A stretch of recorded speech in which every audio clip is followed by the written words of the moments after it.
Je pense que vous savez que quand vous avez le maïs,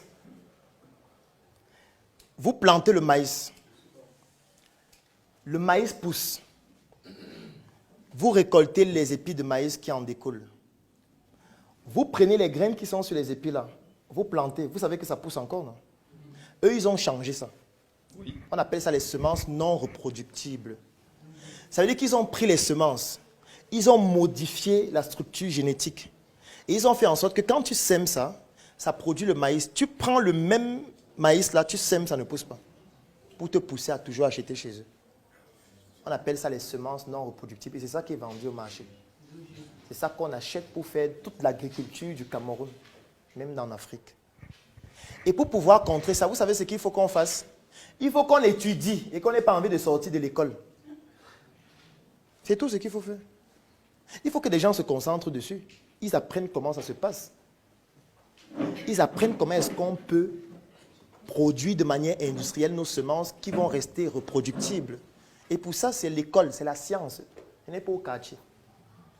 Une banque et même si de c'est au quartier, il faut être quelqu'un d'autodidacte qui est passionné, qui travaille. C'est pour ça que je dis qu'il n'y a pas d'agriculture au Cameroun. Il n'y a pas d'agriculture. Ce n'est pas nous qui nourrissons nos populations avec notre agriculture. Notre agriculture vient d'ailleurs, soit à travers les semences, soit à travers les produits importés. Il suffit qu'ils décident d'arrêter de faire venir chez nous le riz et le blé, c'est fini. On va manger quoi? Toi, en tant qu'étudiant, tu manges quoi? Pendant 7 jours, qu'est-ce que tu manges? Ça tourne autour des deux produits-là. Le riz et le blé. 90% de ce que tu manges tourne autour des deux-là. Et les deux-là sont importés. C'est-à-dire que s'ils décident de stopper les deux-là, nous, on meurt de faim. En combien de temps? Voilà, combien seront morts? C'est le prix à payer. Toi qui es étudiant, tu vas te réadapter en combien de temps? Bon, je te prends un cas simple. Ils stoppent l'importation aujourd'hui. Tu vas maintenant au marché, ici à Tchang. Tu vas acheter un plat de nourriture, on te dit que c'est 11 000. Tu vas faire comment? Tu vas faire comment?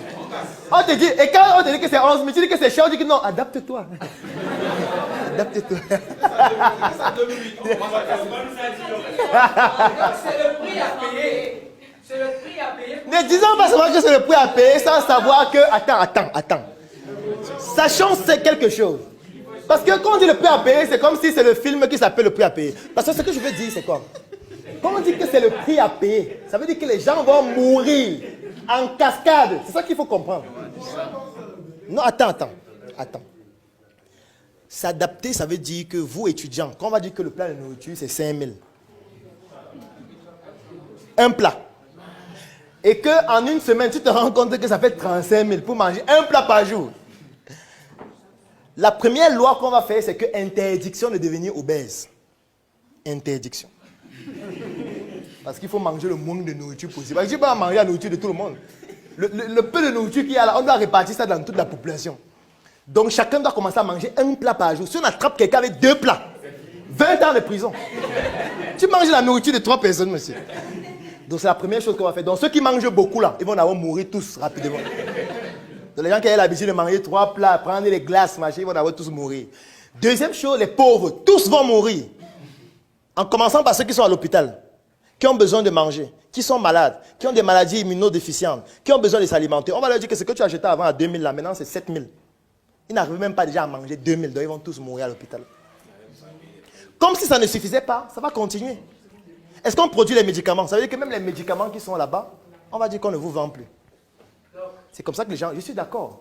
Et comme le pouvoir politique ne veut pas qu'il y ait une révolution sociale parce que les gens vont se lever et marcher, c'est donc là où on va stopper cela. Et dire que non, c'est mieux qu'on continue comme avant. Parce que j'ai même envie de continuer en disant, est-ce que vous savez que tout le blé qui est importé au Cameroun, l'État subventionne 200 francs par kilo? Oui, l'État subventionne 200 francs par kilo pour qu'on importe le blé au Cameroun. C'est incroyable. Oui, 200 francs CFA. Au lieu de prendre 2 milliards chaque année pour investir dans la production locale de blé. Est-ce que tu peux me citer 5000 personnes qui peuvent se lancer dans la production du blé maintenant? Pas si l'État les accompagne. Attends d'abord. Non. Est-ce que tu connais une association de personnes qui sont réunies et organisées qui peuvent produire 20 000 hectares dès la semaine prochaine? Non. C'est des structures qui n'existent même pas. Mais on va les subventionner, ils vont travailler donc comment? Ils vont seulement manger l'argent, ils vont acheter les grosses voitures, ils vont se balader en Europe et dire que voilà, on travaille, on fait les recherches. On subventionne ceux qui ont déjà montré qu'ils évoluent à petite échelle. Vous, on peut vous subventionner. Parce que vous avez montré ce que vous êtes capable de faire avec peu. On ne peut pas prendre les gens qui sont au quartier ou qui sont à l'école et dire qu'on les subventionne. Non. Il faut qu'on s'organise d'abord nous-mêmes à petite échelle. Qu'on commence à le faire. Est-ce que tu connais quelqu'un qui fait 5 hectares de blé? Tu connais? Où? Il est où? Dans quelle ville? Et pourquoi on va subventionner 2 milliards si quelqu'un n'a même pas pris le risque de faire 1 hectare? Pourquoi? Où? Et il vend ça où? Il n'a pas transformé. Et il fait quoi de ça alors? Bon, il a laissé un produit tout. C'était pour expérimenter qu'on pouvait cultiver. Oui, maintenant il faut qu'il y ait des personnes qui décident de prendre ces semences-là et dire, ok, nous on va expérimenter 5 hectares, 10 hectares. Là, vous n'aurez même pas besoin de l'État. Moi-même, je peux intervenir dans un projet pareil et dire qu'on va trouver les financements. Parce qu'en fait, ce que les gens ne comprennent pas aussi, c'est quoi? C'est que lorsque tu arrives dans un pays comme la France, les routes, la plupart des routes ne sont pas construites par l'État. Ça c'est vrai. Ce sont les industriels qui construisent les routes et qui mettent les péages et qui prennent l'argent jusqu'à un certain nombre d'années pour qu'on les rembourse et après ils donnent à l'État. L'État ne peut pas tout faire, c'est impossible. Donc, avec votre permission, vous savez qu'il y a une loi chez nous ici qui interdit d'aménager la route. Je prends un exemple très simple. Non, moi je vais te vous poser cette question. Oui. Non, ne faisons pas le débat du quartier. Oui. Montre-moi la loi là. Ah, d'accord. C'est un débat que j'ai déjà eu. Et chaque fois il disait, montre-moi le document. Tout le monde disait, j'ai ça à la maison, ma machine s'est gâtée, machin. Je veux un document qui montre que tu ne peux pas construire la route. Sors-moi un document. Aucun document n'existe qui le dit. Le problème qui se pose dans la construction des routes, c'est un problème de lobbying, de conflit d'intérêts. Parce que si tu viens ici, tu construis la route, le maire se dit que tu veux devenir maire. Et il se dit que tu es en train de vouloir attaquer à son autorité. Parce que les populations vont voir que c'est toi qui as construit la route. Justement. Oui, ce n'est pas qu'il y ait une loi qui interdit. C'est que le maire est là, le député est là. Toi, tu construis la route en tant que qui? Il faut que tu t'entendes avec eux. Et là, ils pourront t'utiliser comme argument politique pour dire que grâce à nous, on a permis à ce que tel construise la route. Tu vas construire même 50 km de route. Par contre, si tu te lèves un matin parce que tu crois que tu as beaucoup d'argent, tu dis, bon, toute la route, c'est bien goudronné. Ils vont te dire non. Parce que les populations sauront que c'est toi qui as goudronné, donc tu es en train de passer le message qu'eux, ils ne servent à rien. Alors que parfois, ce n'est pas eux le problème. Parfois, ils n'ont même pas le budget pour le faire.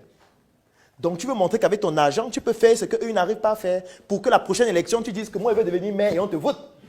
Donc, ils vont stopper ce projet en faisant que tu ne construises pas la route. Sauf que quand on arrive à ce niveau-là, certains disent que parfois ils vont voir les personnes conseillées, puis dans l'argent, on disparaît. Non, le problème que tu ne comprends pas, c'est que si tu n'as pas de communauté, tu vas rencontrer une communauté en étant seul. Tu donnes l'argent, mange, c'est normal, non? Tu es faible. Quand tu es une faible, nulle, con, stupide, et tu ne comprends pas cette dynamique de pouvoir, on va t'escroquer, c'est normal. Pourquoi tu ne veux pas qu'on t'escroque? Si tu viens dans une communauté, en étant seul, tu donnes l'argent que vraiment, aidez-moi à faire ça, on prend, mange, non? Tu vas faire quoi? Et c'est parce qu'il faut se mettre ensemble pour réaliser quelque chose de grand et que tout le monde n'a pas forcément l'aptitude pour le faire, que nous avons décidé de créer un groupe qui s'appelle le CNBG, le Claudel Nomicier Business Group. C'est un groupe qui comporte près de 1000 Africains répandus partout à travers le monde aujourd'hui, dans lequel nous partageons notre savoir-faire. Nous faisons un retour d'expérience sur nos activités au quotidien. Nous permettons aux autres Africains de ne pas commettre les mêmes erreurs que nous. Nous partageons nos opportunités. Nous permettons aux autres membres de gagner des marchés ou alors nous offrons la possibilité de pouvoir mettre à la disposition des autres membres nos compétences pour leur permettre de pouvoir résoudre les difficultés dans leurs projets. Nous publions des chroniques au quotidien qui permettent à chacun des membres de pouvoir se mettre à jour, de se documenter, de s'actualiser et de pouvoir comprendre quelles sont les nouvelles opportunités à saisir. Mais surtout, nous mettons sur pied des projets que nous développons ensemble. Parmi ces projets, nous avons la tontine structurelle africaine que nous avons démarrée. Nous avons le projet Njoka, qui est une industrie agroalimentaire. Nous avons le projet Smart City, où nous sommes en train de construire des logements qui vont être mis en vente pour permettre à des personnes d'avoir des logements de qualité. Et il y a d'autres projets qui viendront au fur et à mesure de ce type-là. Vous aussi, si vous ne savez pas comment faire, vous pouvez nous rejoindre pour vous inspirer de ce que nous faisons. Mais surtout, vous pouvez le faire vous-même, entre vous enseignants, entre vous médecins, entre vous ingénieurs. C'est tout à fait possible. Et si vous rencontrez des difficultés, si vous ne savez pas comment procéder, si vous ne savez pas par quoi commencer, écrivez en commentaire je souhaite rejoindre le CNBG ou alors je souhaite rejoindre le Claudel Nombissé Business Group. Et vous pourriez vous inspirer de ce que nous faisons afin de pouvoir vous aussi l'appliquer dans votre secteur d'activité. Et étant donné que nous sommes sérieux et nous avons besoin des personnes sérieuses pour réaliser des choses sérieuses, nous avons décidé de faire en sorte que ce ne soit pas un groupe qui soit ouvert à tout le monde. Parce que quand quelque chose est ouvert à tout le monde, ça devient quelque chose de quelconque et du coup, ce n'est plus intéressant. Donc l'accès à ce groupe coûte 120 000 francs pour 12 mois pour toutes les personnes qui résident au Cameroun. Et si vous êtes à l'extérieur du Cameroun, ça vous revient à 200 € tous les 12 mois. Si c'est une opportunité qui vous intéresse, si vous souhaitez enfin prendre le pouvoir sur votre propre vie, afin de ne plus laisser votre vie sombrer dans les mains des autres ou alors dans la providence, rejoignez le Claudel Nombissé Business Group en écrivant tout simplement en commentaire « Je souhaite rejoindre le Claudel Nombissé Business Group » afin qu'ensemble, nous puissions bâtir des projets d'une envergure beaucoup plus importante. Donc, écrivez en commentaire « Je souhaite rejoindre le CNBG » ou alors contactez-nous inbox et nous allons entrer en contact avec vous pour vous permettre de pouvoir enfin prendre le pouvoir sur votre propre vie et développer des solutions qui vont vous être utiles à vous en premier. Mais sachez que pour le faire, il faut qu'on soit ensemble. Écrivez-nous en inbox, écrivez en commentaire pour nous rejoindre. Et surtout, portez-vous bien. Le Business Group, c'est un groupe que nous avons créé qui est sur Telegram et qui bientôt sera disponible en application Android et iOS, dans lequel je produis des chroniques chaque matin sur des thématiques business. Chaque week-end, tous les membres font du networking en partageant leurs opportunités, leurs affaires et leurs business. Et nous avons une tontine que nous faisons ensemble qui s'appelle la tontine structurelle africaine, qui permet à ce qu'on cotise de l'argent et puis on implémente des projets de grande envergure. Des projets dans le domaine de l'immobilier, de l'industrie, ainsi de suite. Donc voilà globalement ce que c'est. Ça coûte 10 000 francs par mois pour ceux qui veulent y adhérer. Et lorsque vous payez 12 mois, c'est-à-dire 120 000 francs, vous avez la possibilité d'être éligible pour faire la tontine avec les autres membres du groupe. Aujourd'hui, nous sommes à 800, peut-être 850 membres, et je pense ce matin. Donc voilà, globalement, c'est ça. Okay. J'ai vendu mon lit, mon frère. J'ai arrêté de dormir, ma sœur. Et depuis ce jour, je me pose des questions. Je remets tout en question. Je suis né en Afrique de père et mère nucléaire. Eux aussi, ils sont nés de leur père et mère nucléaire. Dans mes veines coule le